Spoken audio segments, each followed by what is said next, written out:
Hi guys. Today, we are learning how to fix Gemini voice command not working. First, unlock your phone and go to the home screen. Now open the Settings app to begin troubleshooting. This is where most permission-related issues can be fixed. Make sure your phone is ready before changing any settings. Now scroll down slowly in the Settings menu. Look for the Privacy and Security option on your screen. Tap on it to open Advanced Permission Settings. This section controls microphone and app access. After opening Privacy and Security, scroll down again.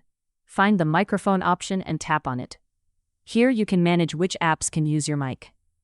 This step is very important for voice commands to work. Now check if Google Gemini has microphone access enabled. If it is disabled, turn it on immediately.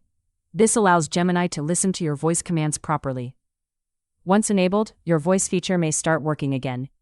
If the issue is still not fixed, go to the App Store or Play Store.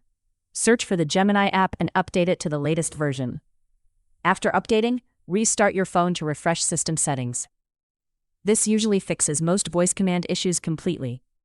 And that's how you can easily fix Gemini voice command not working step by step. If this video helped you, make sure to subscribe and comment below for more simple tutorials.